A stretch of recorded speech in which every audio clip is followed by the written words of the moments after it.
Boa noite, pessoal. Hoje nós vamos falar um pouco sobre os modelos e tipos e técnicas orçamentárias, beleza? Então vamos começar. Esse vídeo vai ficar um pouquinho curto mesmo porque não deu muitos slides, mas acho que vai dar para dar uma boa noção já sobre o tema. E lembrando, qualquer dúvida que tenham, pode me contatar diretamente por WhatsApp, beleza? Vamos lá. Esse foi um assunto que era inicialmente para ser passado na última aula, mas acabou ficando para esta, perfeito? Até mesmo para não atropelar muitos assuntos e dar a sua devida atenção para cada um deles.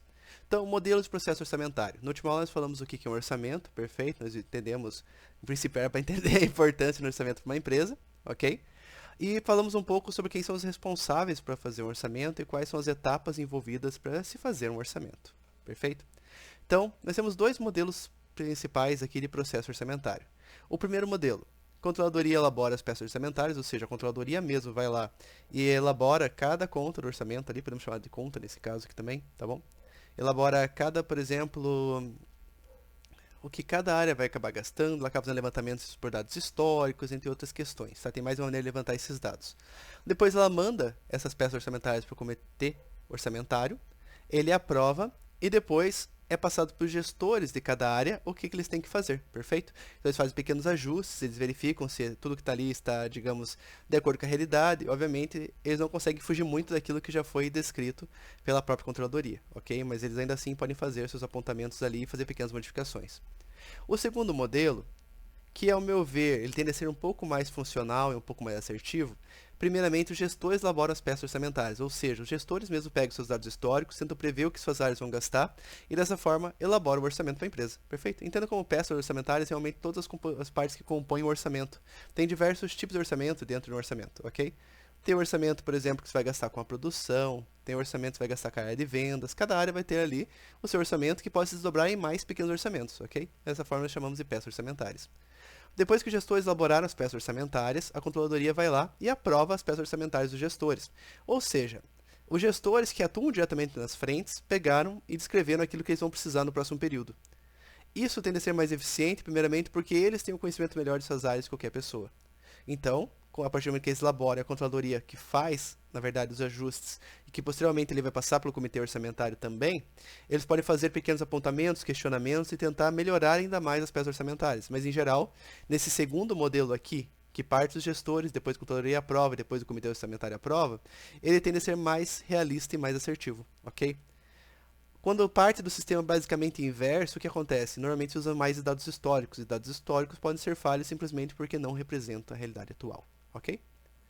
Próximo tópico, modelos e orçamentos. Existem duas principais vertentes, a que procura tornar o processo orçamentário mais correto e rígido, a que procura flexibilizar a estrutura do orçamento, acreditando que o orçamento estático engessa demais a empresa. Perfeito? Então tem uma que tenta ser mais rígida para aumentar o controle, enquanto de outra mão tem outra que tenta ser mais flexível para tentar deixar a empresa, digamos, mais reativa ao mercado e às suas próprias necessidades. O orçamento estático que foi falado ali é o mais comum e utilizado, é usado como base de fixação do volume de vendas, possui um conjunto de dados fixos que não podem ser alterados, eventuais discrepâncias devem ser justificadas por seus responsáveis, é mais bem-vindo em multinacionais. Por que o nome dele é orçamento estático? Porque basicamente é imposto, vamos dizer imposto, tá? Uma estrutura orçamentária que todo mundo tem que seguir. E dificilmente você consegue sair disso. A ideia do orçamento estático é que realmente ele seja inflexível. É muito difícil aqui, no caso, você conseguir remanejar, ok? Se a empresa for muito rígida nessa questão, muitas vezes, ou melhor, é difícil você conseguir implementar mais valores aqui. Remanejar muitas vezes é possível porque acaba sendo a única solução praticável em casos de situações totalmente inesperadas. Mas ele tende realmente a engessar mais a empresa, porque se foi dito que o departamento pode gastar, sei lá, 5 mil em tal coisa, dificilmente ele vai conseguir gastar mais que 5 mil sem que acabe tendo que pegar dinheiro da sua própria área de outras aplicações. Então, num caso geral, muitas vezes acaba tirando um pouco até mesmo eu ia falar produtividade, não necessariamente a produtividade, mas tirando o fato, fazendo com que muitas vezes as coisas não sejam tão bem feitas quanto deveriam ser. Acho que esse é o jeito mais prático de expressar. Porque como as pessoas têm que se virar nos 30 para conseguir verba dentro dos próprios departamentos, e algumas vezes pode até emprestar de outros, mas tanto faz. Normalmente para você colocar mais dinheiro em uma coisa, você tem que tirar de outra, isso acaba criando déficit em determinadas áreas, ok? E isso faz também que tem um excesso de burocracia que faça que até esse processo pequeno ali seja mais difícil. Então faz com que problemas acabem se alastrando por mais tempo do que eles precisariam, e oportunidades também acabem sendo perdidas. Orçamento ajustado ou forecast. É mais flexível, permite fazer alterações quando são necessárias, leva em consideração problemas no ambiente, crise, valorização cambial, etc.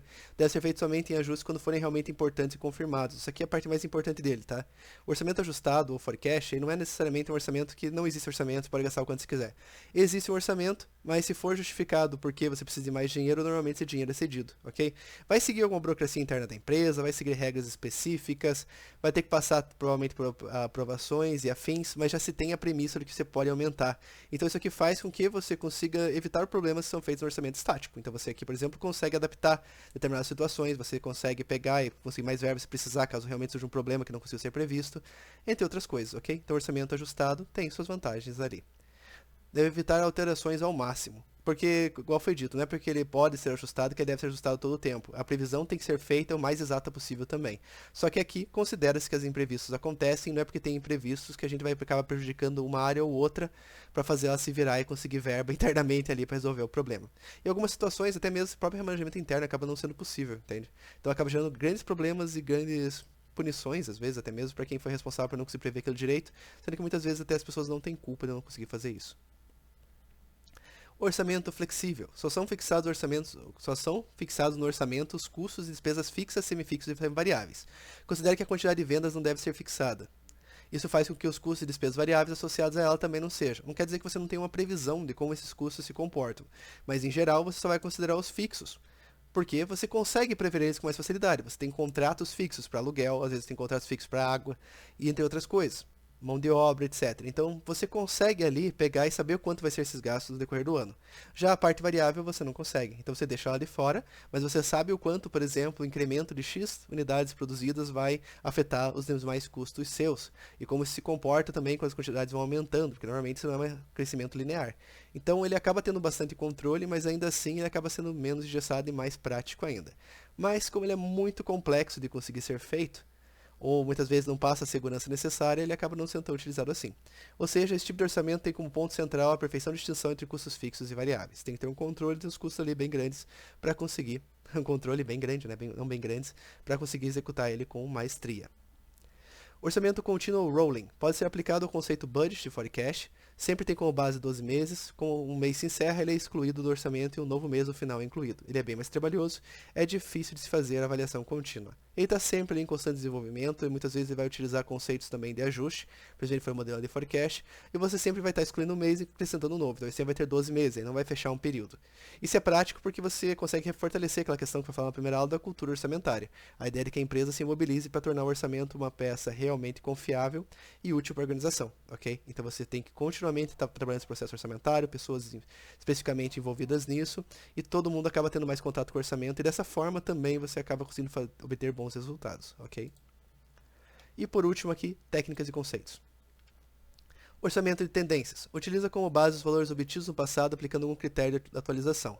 Torna-se limitado, pois os eventos do passado nem sempre se repetem como esperado. Por ser uma solução mais simples, pode fazer com que sejam cometidos erros por falta de esforço em verificar as particularidades do novo período. Orçamento de tendências, o que ele faz? Basicamente, você vai utilizar os dados do passado para explicar os futuros. Então, você vai pegar o orçamento antigo e, no máximo, vai fazer atualizações nele de maneira que ele consiga replicar o período futuro. Vantagens dele? É simples de ser feito, é bem mais simples a partir do momento que já tem um orçamento feito. Defeitos dele, muitas vezes ele cria uma espécie de preguiça e faz com que as pessoas sempre se embasem no orçamento anterior, deixando de prever possíveis novas coisas que possam vir a acontecer, variar esses próprios gastos, né, no caso que a empresa tem.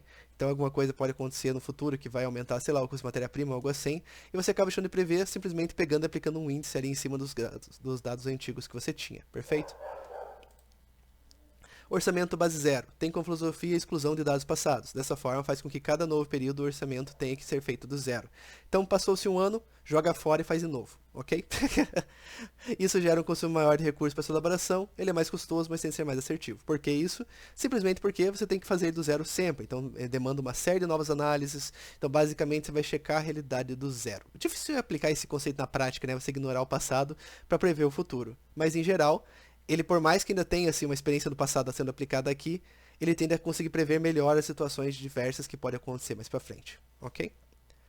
Então, gente, basicamente essa foi a aula resumo de hoje. Todos os conteúdos passados em sala estão aqui, tá? Então, basicamente nada foi perdido. Mas lembrando que, se acharam que a explicação de algo foi meio breve, querem mais informações, total disposição de vocês pelo WhatsApp, por e-mail, pelo meio que vocês preferirem, perfeito? E-mail demora um pouco mais a responder, WhatsApp responda assim que possível, perfeito? Gente, uma ótima semana para todos, um grande abraço, um ótimo fim de semana também e até a próxima aula. Tchau, tchau.